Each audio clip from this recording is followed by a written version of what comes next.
Alors, je ne suis pas la personne la mieux placée pour ça, mais j'ai envie de vous parler de marketing aujourd'hui et de vous faire part de deux ou trois choses que j'ai appris au sujet du marketing. Que j'ai apprises au sujet du marketing. Alors, je me présente et puis d'abord, je vous dis bonjour. Coucou les amis, c'est Sandra. Donc, je suis Sandra Ganval, écrivain indépendant. J'ai créé cette chaîne pour partager avec vous mes réflexions sur l'auto-édition, sur l'écriture, la lecture et d'autres sujets qui me tiennent à cœur. Donc effectivement, aujourd'hui, j'avais envie de vous parler de marketing d'auteur indépendant. Alors n'attendez pas de recettes miracles, hein, je n'en ai pas, je n'en connais pas. Mais je me fais parfois des réflexions à ce sujet. Et je pense en particulier que c'est vrai que quand on est créatif, on a du mal à vendre en fait ce qu'on crée. On a du mal avec cette histoire de vente, avec cette histoire de commerce, de marketing.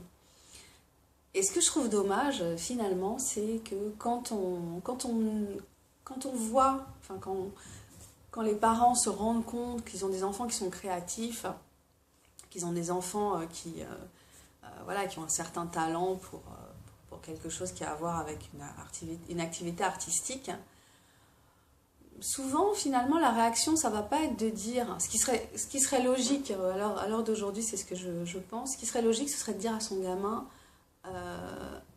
tu sais tu devrais apprendre à vendre ton travail.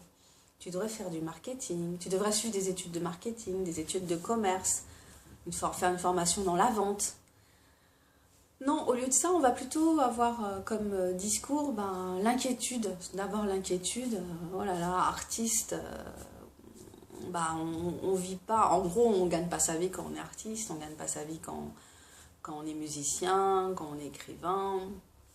Voilà, quand on est dans un métier artistique comme ça, peintre, sculpteur, enfin, voilà, on a d'abord un réflexe, on a quand même d'abord un réflexe négatif. Donc on intègre beaucoup cette idée que c'est difficile de vivre de son art, que c'est compliqué, qu'il faut avoir de la chance, qu'il faut connaître des gens, qu'il faut être, que c'est pas quelque chose qui va de soi. Et on n'est pas dans un univers bienveillant par rapport à ce genre d'envie. Et nous-mêmes, on n'est pas forcément bienveillants par rapport à nos envies qui se situent à ce niveau-là. C'est compliqué. C'est compliqué. J'avoue que moi-même, en étant impliquée là-dedans actuellement, vraiment en prenant, comme je dis, ce désir d'écrire, ce désir de vivre de l'écriture à bras-le-corps, bon, je me rends compte combien c'est difficile. C'est difficile parce que effectivement, je suis pas une formation de commerciale, je suis pas une vendeuse. Je trouve ça compliqué de présenter mon travail, de le vendre. C'est pas quelque chose que je fais avec de la spontanéité, avec de la facilité. Mais en même temps, faire ce qu'on aime, quel prix ça a de faire ce qu'on aime? Quel prix ça a d'apprendre jour après jour à faire ce qu'on aime?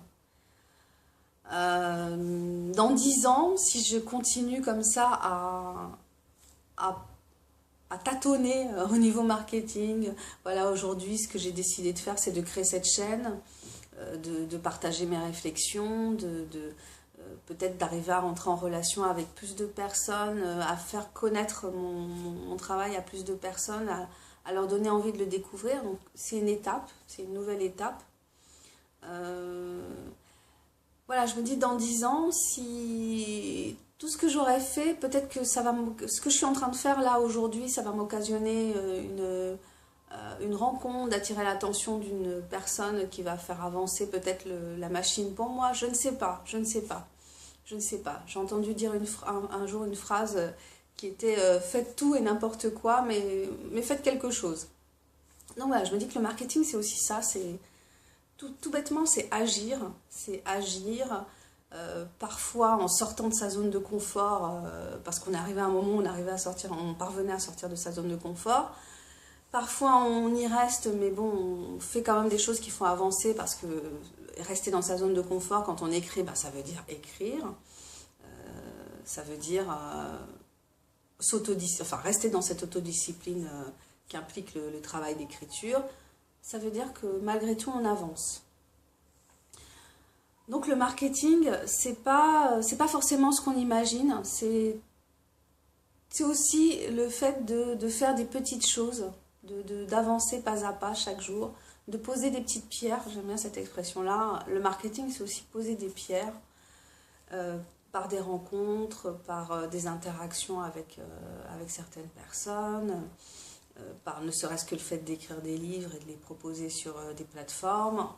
Voilà, donc le marketing, c'est tout ce qu'on vous dit, mais c'est aussi tout ce que vous pouvez imaginer. C'était la petite réflexion que je voulais partager avec vous sur le marketing des auteurs indépendants. J'espère que ça vous aura peut-être apporté un petit quelque chose, en tout cas je l'espère. Je vous souhaite une excellente journée, je vous dis à très bientôt pour la prochaine vidéo. Si vous avez aimé, ben, n'hésitez pas à mettre un like. Si vous n'avez pas aimé, ben, tant pis, on se quitte mais pas fâché, j'espère. Et puis, ben, abonnez-vous si vous voulez connaître la suite de mes aventures. Allez, à très bientôt, bye bye.